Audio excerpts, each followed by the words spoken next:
संभल police ने social media पर अश्लील कंटेंट अपलोड करने वाले 2 लड़कियों के खिलाफ केस दर्ज किया है। लड़कियों पर गाली गलौज, अश्लील कंटेंट बनाकर माहौल खराब करने का आरोप है। मामला असमोली थाने के सवाजपुर कला का है। 2 लड़कियां अश्लील कंटेंट बनाकर सोशल मीडिया पर प्लेटफॉर्म पर अपलोड किया करती थी। कंटेंट में लड़कियां गंदी गंदी गालियां बकती। शिकायत के बाद पुलिस ने केस दर्ज किया। केस दर्ज होने के बाद आरोपी लड़कियां इस वक्त फरार बताई जा रही है। संभल पुलिस के द्वारा तुरंत उनका पता लगाने पर पता चला कि महक और परी नाम की ये 2 लड़कियां असमोली थाना सेक्टर की रहने वाली हैं। इनके द्वारा 2 अपने अन्य साथियों जो डिडोली अमरोहा के रहने वाले हैं उन लोगों के साथ मिलकर इस तरीके की रील्स बनाई जाती हैं और समाज में अश्लीलता फैलाने का कार्य कर रहे हैं। इनके खिलाफ 296B BNS और 67 IT एक्ट के तहत अभियोग पंजीकृत किया गया है। बाद में इनके घर पर दबिश दी गई तो वहाँ से फरार मिली है। पुलिस के द्वारा उनकी धरपकड़ जारी है और जितने भी सोशल मीडिया पर इनके द्वारा वीडियो बनाए के डाले गए हैं उन सबको डिलीट करवाया जा रहा है। और दिल्ली के पास गुरुग्राम से एक सनसनीखेज खबर सामने आई। मशहूर हरियाणवी और बॉलीवुड सिंगर राहुल फजलपुरिया ने दावा किया कि सोमवार शाम SPR रोड पर कुछ अज्ञात लोगों ने उसकी गाड़ी पर फायरिंग शुरू कर दी। घटना सेक्टर 71 की बताई जा रही है। राव विजयवीर मार्ग पर ये घटना बताई जा रही है। हालांकि गुरुग्राम पुलिस मौके पर पहुंची। जांच के बाद पुलिस को अभी तक उन्हें फायरिंग के पुख्ता सबूत नहीं मिले। पुलिस के मुताबिक ना कोई घायल हुआ और ना ही किसी गाड़ी को गोली लगी। लेकिन इस बीच स्पॉट पर एक गोली के निशान मिले हैं। लेकिन इस बीच गुरुग्राम में गोली के निशान मिलने की एक तस्वीर सामने आई है।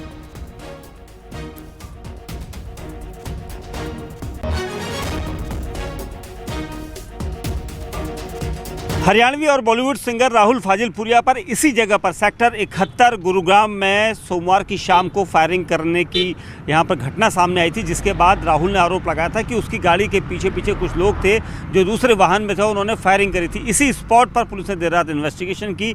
इस वक्त वो चश्मदीद हमारे सामने हैं। सतबीर जी, क्या देखा था आपने जब कल फायरिंग हुई थी? एक्चुअली सर क्या था, हम अपने घर पे थे और गोली की आवाज़ सुनी थी तो हम आए थे बाहर देखने के लिए। तो यहाँ पुलिस आ गई थी उस टाइम पे और हमें पता लगा कि यहाँ पे गोली चली है। ठीक है, जो हमने कंफर्म करा था कि हाँ रियल में गोली चली थी, जिसमें राहुल फाजिलपुरिया अपनी गाड़ी से जा रहा था अपने फ्लैट पे, घर से फ्लैट के लिए। तो एक कोई पंच गाड़ी थी जो उनका फाजिलपुर से पीछा कर रही थी। वो गाड़ी उसने ओवरटेक करी पंच ने और उनके ऊपर फायरिंग चालू कर दी, जिससे राहुल फाजिलपुरिया ने अपनी जान बचाने के लिए उन्होंने अपनी गाड़ी रिवर्स गियर में लेके पीछे लेके आए थे। और इसके बाद फिर मौके पे कुछ टाइम बाद पुलिस प्रशासन आ गई थी। आप यहाँ उस वक्त यहीं पर थे? हाँ, मैं अपने पोल्ट्री फार्म है हमारा, मैं यहीं पे था जी। कितने बजे का दरमियान समय था? ये समय अपना 6 बजे के समथिंग का टाइम है। हाँ। 6 साढ़े 6 बजे की इस टाइमिंग पे ये वारदात हुई है। आपने फायरिंग की कोई आवाज़ सुनी थी? हाँ, थोड़ी सी आवाज़ सुनी थी। बट यहाँ 2 ट्रक थे जिनमें से ड्राइवर एक था, उसने प्रॉपर देखा भी था और उसने आवाज़ भी सुनी थी। अच्छा, इसी जगह पर फायरिंग? हाँ, इसी जगह फायरिंग हो। और यहाँ पे ये पोल था, जो पोल यहाँ से पुलिस वाले लेके चले गए। अच्छा, यहाँ पर एक पोल था इसकी? हाँ, जगह पर? इसी जगह पर जो पोल पे गोलियों के निशान है। आपसे भी बातचीत हुई? आप आए थे उसके बाद? नहीं, एक्चुअली मौके पर हम नहीं आने दिया। पुलिस वालों ने किसी को नहीं आने दिया था, ना ही किसी से बात करने दी। सिद्धार्थनगर में प्रशासन ने अवैध मजार पर बुलडोजर की कार्रवाई की। डुमरियागंज तहसील क्षेत्र में बदलिया फागू शाह बाबा के मजार को बुलडोजर से ध्वस्त कर दिया गया। इस दौरान बड़े आला अधिकारी मौजूद रहे। बताया जा रहा है कि पशुओं के चारागाह वाली जमीन पर अवैध दरगाह बनाई गई थी। ये कार्रवाई ADM और ASP के नेतृत्व में की गई। इसी पर बातचीत करने के लिए सूरज चंद्र त्रिपाठी इस वक्त हमारे साथ फोन लाइन पर मौजूद हैं। सूरज, जरा बताइए कि माफ कीजिएगा, शरद हमारे साथ हैं। शरद, जरा बताइए कि ये कौन सी जमीन है, कहां पर इसे अतिक्रमण को हटाया गया और कब से यहां पर अतिक्रमण करके रखा गया था? जी, डुमरियागंज तहसील के जो बदलिया फागू साहब बाबा की जो मजार है, ये लगभग 50 से 100 वर्ष के बीच की बताई जाती है। और इस पे ये पशुशर की जमीन थी, जिसको अचानक से अंधविश्वास यहाँ पे ज्यादा बढ़ने लगा, जिसको लेकर पूर्व विधायक डुमरियागंज के राघवेंद्र प्रताप सिंह और वहीं के ब्लॉक प्रमुख अध्यक्ष लवकुश ओझा ने इस पर कार्रवाई के लिए बात की, जिस पर प्रशासन ने एक्शन लिया और ये जमीन की पैमाइश कराई गई, जिसमें ये पता चला कि ये पशुचर की जमीन है। जब इस पशुचर की जमीन पे इससे पहले भी जब कार्रवाई की गई थी तो उसको रोक दिया गया था और फिर उस पर सारी जांचें की गई थी।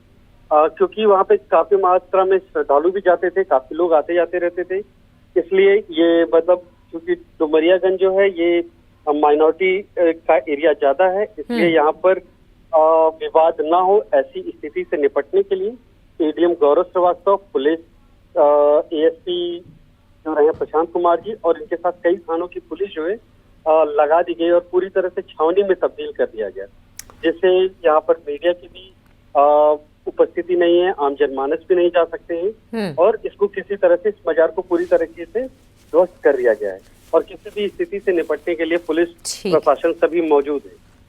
ठीक है शरद, बहुत बहुत शुक्रिया आपका तमाम जानकारी हम तक पहुंचाने के लिए।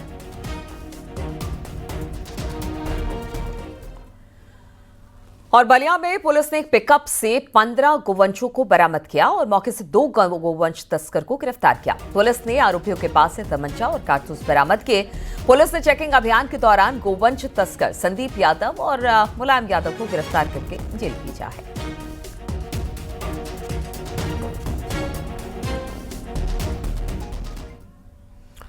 बलिया में सड़क हादसे में 2 लोगों की मौत हो गई। पेट्रोल पंप के पास एक बाइक की टक्कर लगने से राहगीर एक महिला और बाइक पर बैठी दूसरी महिला की मौत हो गई। बाइक पर सवार 2 लोग गंभीर रूप से घायल हो गए। पुलिस ने शव को कब्जे में लेकर पोस्टमार्टम के लिए भेज दिया है।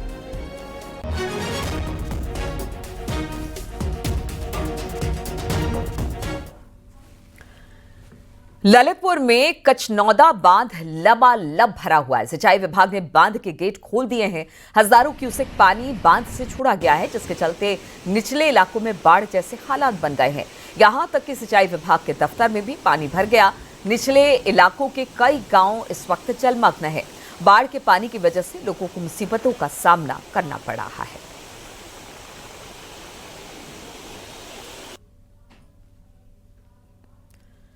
ललितपुर जिले के प्रभारी मंत्री रामकेश निषाद ने गोविंद सागर बांध का निरीक्षण किया। अधिकारियों को बाढ़ जैसे हालात से निपटने के निर्देश दिए गए हैं। साथ ही पीडब्ल्यूडी के गेस्ट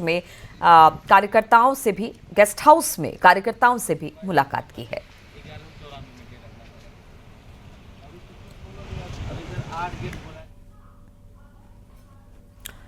औरैया में यमुना नदी के जलस्तर में उतार चढ़ाव की वजह से लोगों को दिक्कतों का सामना करना पड़ा है। अंतिम संस्कार करने में भी मुश्किलें आ रही हैं। उधर यमुना नदी के बढ़ते और घटते जलस्तर को लेकर प्रशासन अलर्ट है। बाढ़ से बचाव के लिए पुख्ता तैयारी की गई है। और 106 पे चंबल में कुछ पानी बढ़ने से अथनी कुंड बैराज से वो बढ़ा हुआ था। वर्तमान में वो रिसीड कर गया है, 105 हो गया है और भी धीरे धीरे रिसीड करेगा। इसके संबंध में पूरी तैयारियां हैं। जिन गाँवों में बाढ़ की संभावना रहती है वहाँ बाढ़ चौपाल भी की जा चुकी है, चल रही है। सारे टेंडर्स हो गए हैं और सभी विभागों की बैठकें होकर इनके बैकअप प्लान तैयार हो गए। जैसे अगर किसी प्रकार की ऐसी स्थिति आती है उससे निपटने के लिए तैयार है।